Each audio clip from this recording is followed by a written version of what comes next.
Paghahanap ng agila, madali na yan pag kumikita ka na.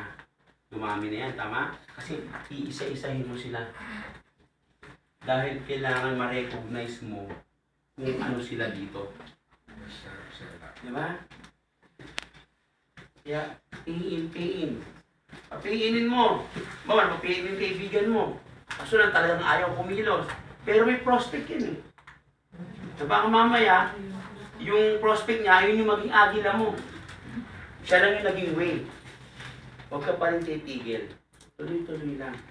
Kasi wala naman talagang madali. Tama? Hindi mo talagang madaling mahanap yan. Kuha niyo po ba? Kung pinapahanap tayo ng dalawang tao, yung dalawa yan, gawin mo ng 4. May hindi man kumilos na dalawa dyan, buo pa rin yung dalawa mo. Diba paano kung kumilos yung dalawa? Yung 4. O hindi paldo-paldo ka. Tama? Kasi bakit ka mo, sasabihin natin dalawa yan, pero grabe yung network niyan sa ilalim. Grabe yan. Oo. Naghahanap tayo ng dalawa lang, pero yung ilalim niyan, 1,000, 5,000 yung tao. Diba? Tapos kung meeting ka, ilan ang kakausapin mo? Dalawa lang. Kasi kung ano yung tuturo mo sa dalawa na yan, diba? Ay hindi ituturo nila sa mga generals nila. Na may generals din sa ilalim yan. Na may generals. Na hindi sila pwede dumirekta sa'yo.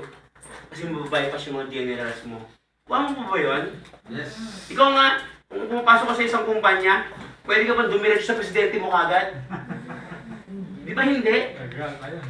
Oo, di ba? Ganun din lang to kasi negosyo mo naman din to eh. Direct ako lang sinabi sa inyo. Nakuha niyo po ba? Ayan na po yun. Kaya susunod, gusto namin, pag bumalik ulit yung isang event natin, kailangan nga weekly yan or minsan monthly. Dapat doble na yung tao kanina. Ilan tayong leaders dito? 30. Imaginin mo, 30 tayo. Magbitbit lang ng tagli-5. Tingnan tao yun. 30 times 5. Biro mo yung 150. Wala, hindi tayo cash na to. Kuha nyo? Yes. Ganun lang kasimple yun. Kasi kaya na-build kanina, kaya naging successful kanina yung event natin. Dahil po sa inyo talaga yun. Yes. Kung 30 kayo, nagbibit kayo ng dalawa o isa, kaya napuno yun eh. Dahil po kasi nagtulong-tulong kayo. Huwag na po kayo mag-inggitan. Dapat po maging masaya ka pa sa mga tao na naging successful dito. Papalapak. Taga-Bacolod dyan, kasamahan ko yan eh. Kasama ko mag-training yan eh. Di ba? Siguro may diferensya na lang. Ikaw kasi kasamahan mo mag-training. Ba't siya? Tumama na ikaw, hindi pa. Pero ganun pa man. Masaya ka dapat.